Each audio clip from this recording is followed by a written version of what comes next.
मरकजी वजीर आजम और भाजपा की जानिब से कश्मीर फाइल्स की फिल्म की प्रमोशन के बाद सियासी जमातों ने की सरकार की तनकीद। कांग्रेस और शिवसेना ने इसे सियासी मकसद के लिए फेक नैरेटिव से किया ताबीर। महबूबा मुफ्ती ने दो तबकों के दरमियान दूरियों का सामान दिया करार।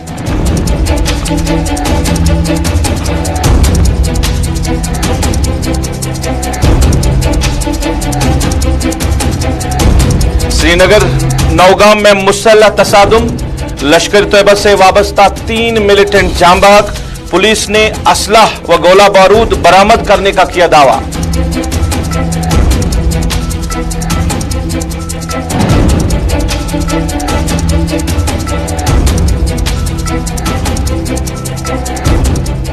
सूबाई कमिश्नर कश्मीर ने किया शुपियान का दौरा।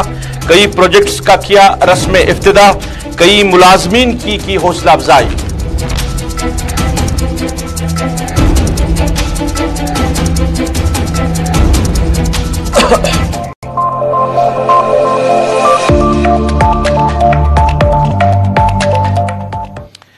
अस्सलाम वालेकुम नाज़रीन, सफर के 4 बजे हैं। आप गुलिस्तान के श्रीनगर स्टूडियो से बराह रास्त स्पेशल रिपोर्ट देख रहे हैं। मैं हूं आपका मेजबान रऊफ फारूकी। स्पेशल रिपोर्ट में सबसे पहले बात करेंगे, सियासत कहीं ना कहीं गर्म हो चुकी है क्योंकि कश्मीर फाइल्स नामी फिल्म की वजह से इस पे तो बात करें तो कई पार्टियों ने, जो कौमी सतह की पार्टियां भी हैं, उन्होंने भी मरकजी सरकार के साथ साथ वजीर आजम की भी तनकीद की है इस फिल्म को लेकर।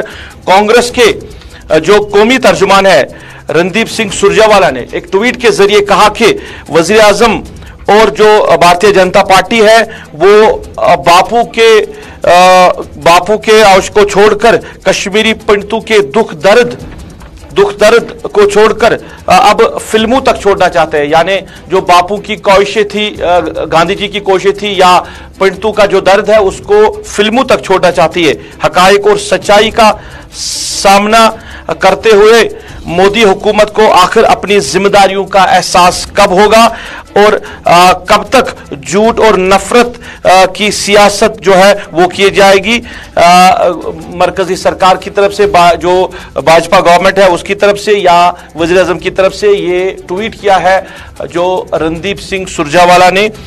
इधर बात करें तो कहीं ना कहीं शिवसेना ने भी इस मामले को लेकर मरकजी सरकार पर तनकीद की है। इधर अगर हम पीपल्स डेमोक्रेटिक पार्टी की बात करें तो पार्टी की सदर महबूबा मुफ्ती ने भी इस मामले को लेकर, इस फिल्म मामले को लेकर ट्वीट करते हुए कहा कि जिस तरह गवर्नमेंट ऑफ इंडिया जारहाना तौर पर इस फिल्म को फरोग दे रही है और कश्मीरी पंडितों के दर्द को हथियार बना रही है, उससे उनकी नापाक नीयत अयां होती है।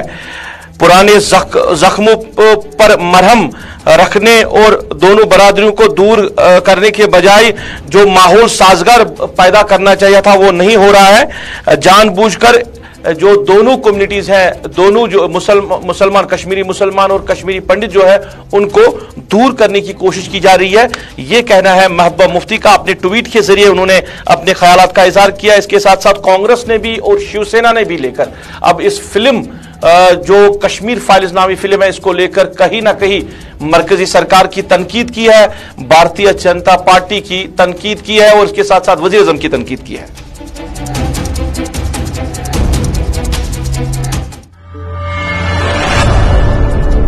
नाज़रीन, अब जरा बात करेंगे श्रीनगर के हवाले से। श्रीनगर के नौगाम इलाके में पुलिस व फौज ने मुसद्दका इतला मिलने पर इलाके का सर्च ऑपरेशन चलाया था और सर्च ऑपरेशन के बाद ही ये जो ऑपरेशन है ये एनकाउंटर में तब्दील हुआ।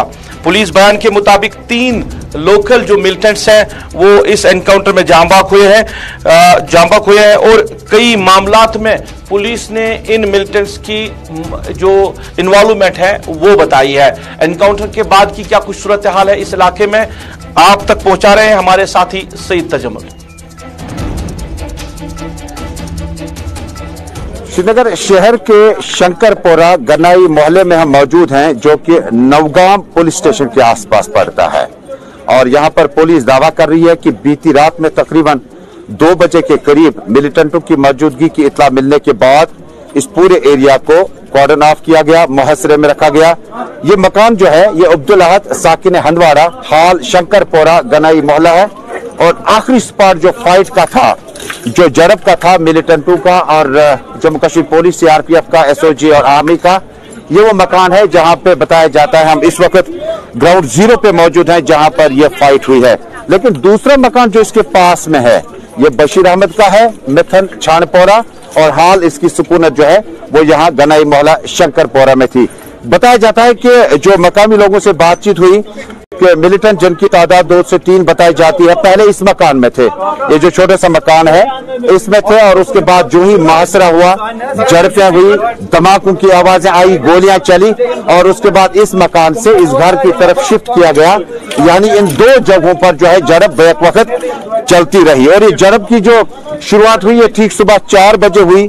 मैं खुद ग्राउंड जीरो पे सुबह से इसको कवर कर रहा हूं तकरीबन 8 बजे से, और मुझे बताया गया कि जब रात के 2 बजे थे तो आर्मी ने, पुलिस ने इस एरिया का कॉर्डन ऑफ किया। उसके बाद कई नौजवानों को जो है उन्हें बताया गया कि इस मकान की रसाई कहां से होगी, और उसके बाद आहिस्ता आहिस्ता इस पूरे एरिया को सर्च ऑपरेशन शुरू कर दिया गया। लेकिन दूसरी तरफ तस्वीरें भी देखिएगा, इस वाकये के बाद, इनकाउंटर क्लोज करने के बाद, जब जम्मू कश्मीर पुलिस ने ऐलान किया कि इनकाउंटर क्लोज कर दिया गया, लोगों की बड़ी तादाद जो है मकामी एरिया की वो यहाँ पर जमा हुई।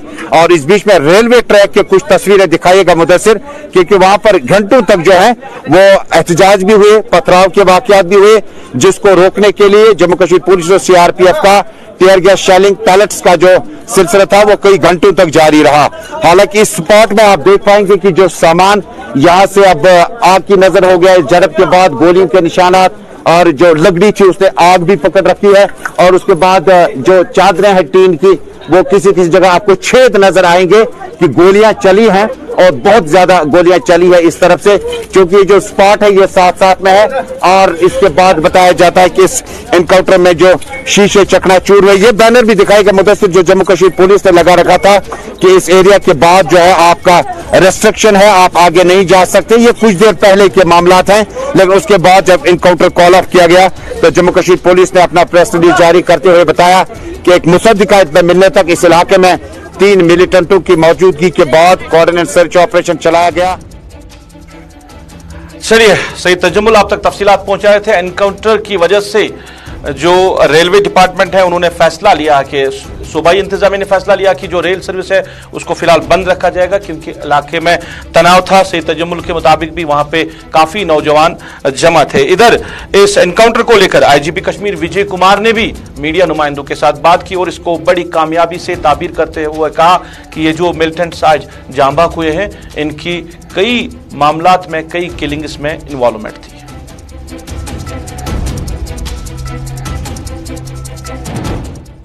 कल रात में पुलिस को खबर मिला था कि सुन्नीगांव के जो और स्कर्ट है नौगांव में, वहाँ पर 3-4 टेररिस्ट छिपे हुए हैं। तो पुलिस, आर्मी, सीआरपी मिलकर कॉर्डन डाला। कॉर्डन डालते ही रात में 2 बजे फायरिंग शुरू हो गया। ऑपरेशन को पहले हम रोक दिए, सिविलियन को घर से बाहर निकाले, और अभी ऑपरेशन ओवर हो गया, जिसमें लश्कर तोयबा के 3 टेररिस्ट मारे गए और एक 47 2 पिस्टल मिला है। जैसा कि हम सब जानते हैं कि जो 10 दिन पहले खुनमू के सरपंच समीर अहमद भट्ट साहब का किलिंग हुआ था, उसमें 3 टेररिस्ट का इन्वॉल्वमेंट था। ये आइडेंटिफाई हुआ है आदिल तेली कहकर, और दूसरा साकिब है तांत्रे शोपियन का, तीसरा मौसली उमर तेली है और उसकी फैमिली को बुला रहे हैं। तीनों लश्कर तोयबा का लोकल टेररिस्ट है और तीनों PRI।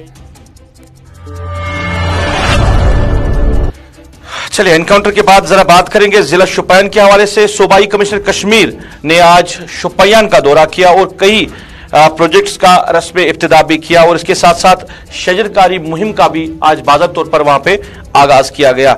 इस मौके पर डिवीजन कमिश्नर कश्मीर ने कई मुलाजमीन हैं जिन्होंने अपना जो काम, अपने जो फ़राइज़ बखूबी अंजाम दिए हैं, उनकी हौसला अफजाई भी की, और साथ ही उन्होंने मुलाजमीन पर जोर दिया है कि वो लोगों के लिए अपने आप को वक्फ करे। इस मौके पर डिवीजनल कमिश्नर के हमरा DC Shopian, SSP Shopian, director urban local bodies मौजूद रहे।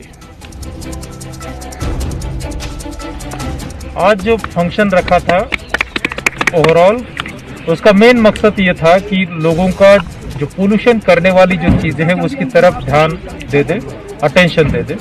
जैसे सिंगल यूज प्लास्टिक काफ़ी बढ़ गया है हमारे ज़िंदगी में। ऐसा लग रहा है कि उसके बगैर चल नहीं सकती है, लेकिन पहले भी जो है ज़िंदगी उसके बगैर थी।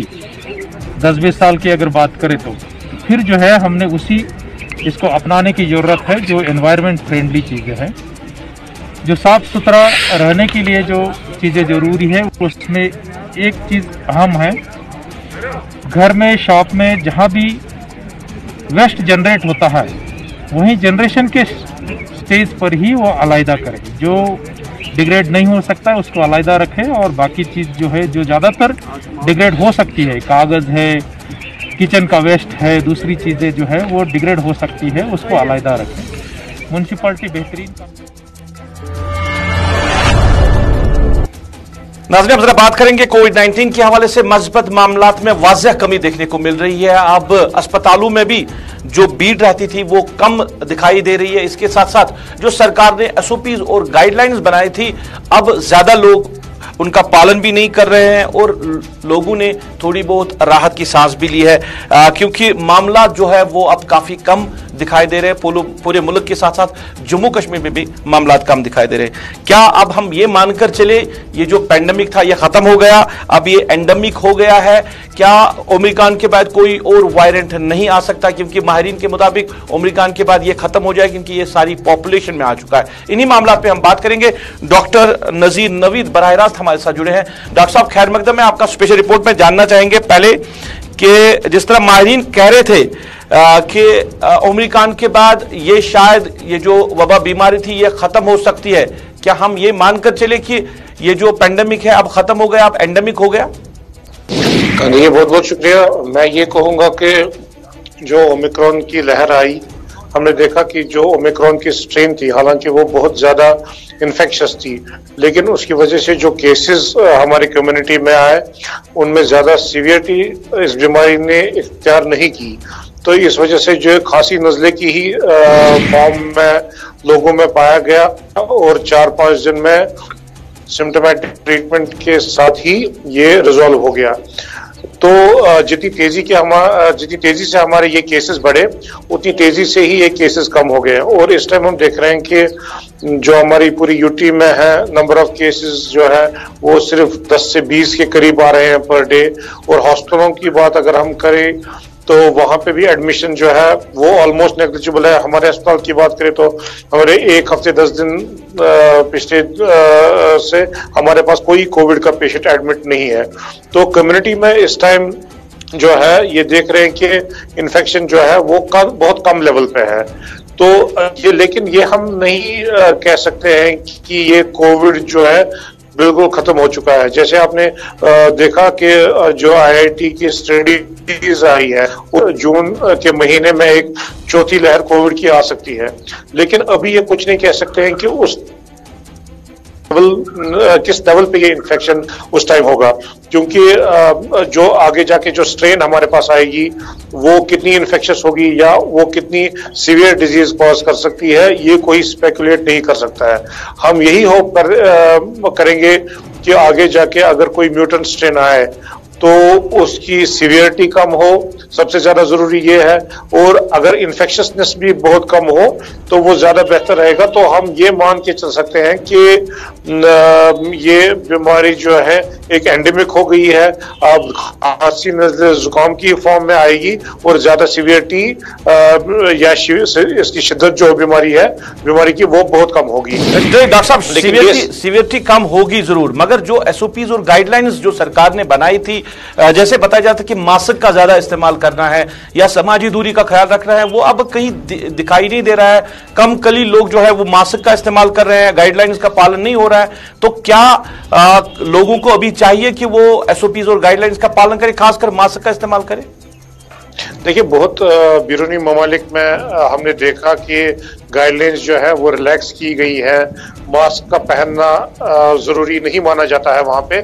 लेकिन वहां पे हम देखते हैं कि वहां पे जो वैक्सीनेशन का स्टेटस है वो बहुत हाई है। मोर देन 85% ऑफ पॉपुलेशन जो है वो डबल वैक्सीनेटेड है और मेजॉरिटी ऑफ पॉपुलेशन जो है वो बूस्टर डोज भी ले चुके हैं। तो वहां पे प्रोटेक्शन लेवल इतनी ज्यादा है कि मास्क का पहनना अनिवार्य नहीं माना जा रहा है। लेकिन अगर हम अपनी बात करें तो वैक्सीनेशन के लिहाज से अगर हम इसको और इम्प्रूव करें और पूरी पॉपुलेशन जो है हमारी जो भी एलिजिबल है वैक्सीनेशन के लिए अगर वो वैक्सीनेट हो जाए तो यहाँ पे भी मास्क की जो है वो ऑफिशियली एडवाइजरी हटाई जा सकती है। लेकिन अगर हम इस टाइम देखें जितनी हमारी कम्युनिटी में जो इन्फेक्शन इस टाइम पाया जा रहा है उस लेवल पे अगर हम जाएं तो इस टाइम जो है मास्क की एडवाइजरी को हम रिलैक्स कर सकते हैं। लेकिन खुदा न खास्ता अगर किसी भी लेवल पे हम ये देखें कि हमारी कम्युनिटी में जो इन्फेक्शन जो है या केसेस बढ़ रहे हैं तो उस टाइम फिर हमें वापस उन्हीं SOPs पे जाना पड़ेगा। तो अगर हम उससे बचना चाहते हैं तो कोशिश यही रहनी चाहिए कि जो लोगों ने वैक्सीन अभी तक नहीं लिया है वो वैक्सीनेट हो जाए और जो एलिजिबल है प्रिकॉशनरी डोज या बूस्टर डोज के लिए वो अपना वो डोज ले लें। और अब आगे कल से हमारी मुहिम जो हो रही है वो वैक्सीनेशन की शुरू हो रही है 12 साल से ज़ाहिर की उम्र के बच्चों के लिए। तो अगर वो भी वैक्सीनेट हो जाए तो हमारी मेजॉरिटी ऑफ द पॉपुलेशन जो है वो वैक्सीनेट होकर सेफ रह सकती है और हमारे जो मास्क पहनने का जो गाइडलाइन है उसको हम पूरी तरीके से रिलैक्स किया जा सकता है एडमिनिस्ट्रेशन। डॉक्टर साहब आखिर में जानना चाहूंगा, जैसे आपने बात की नजला जुकाम की बात की आपने, तो बेशतर लोगों को है क्योंकि अभी जिस तरह मौसम है वादी में तो नजला जुकाम पाया जा रहा है लोगों में। क्या इस बीच में टेस्ट करना जरूरी है, कोविड टेस्ट करना जरूरी है? क्योंकि सिम्टम्स की अगर हम बात करें जो कोविड के सिम्टम्स है वो नजला जुकाम जैसे ही सिम्टम्स है, तो क्या इस बीच में टेस्ट करना जरूरी है? देखिए अगर कोई पेशेंट सिम्टोमेटिक है और उसका एक्सपोजर हुआ ऐसे पेशेंट के साथ तो उसको एक टेस्ट ही एक जरिया ऐसा है जो एक डिफरेंशिएट कर सकता है कि कोई पेशेंट जो है उसको कोविड है, कोई और वायरल इन्फेक्शन है या वायरल डिजीज में मुब्तला है। तो अगर हम देखें कि इस टाइम जो हमारे पोलन का सीजन है तो पोलन के सीजन की वजह से जो है जो सिम्टम्स आते हैं वो भी ऐसे ही आते हैं, खांसी नजला जुकाम के फॉर्म में, और उनके सिम्टम्स जो है कोविड से मिमिक करते हैं एक्सेप्ट फॉर फीवर। तो अगर कोई भी सिम्टोमेटिक है और एक्सपोजर है उसको ऐसे पेशेंट्स के साथ जो कोविड के बात करने के लिए बहुत बहुत शुक्रिया, तफसीलात देने के लिए बहुत बहुत शुक्रिया। डॉक्टर नजीर नवी तफसीलात दे रहे थे कि अभी भी एहतियात की जरूरत है क्योंकि अभी जो वैक्सीन डोजेज है वो पूरी तरह लोगों ने नहीं लिए हैं। डबल डोज जो वैक्सीन है जब तक पूरी तरह से नहीं लिया जाएगा तब तक एहतियात जो है वही इलाज है।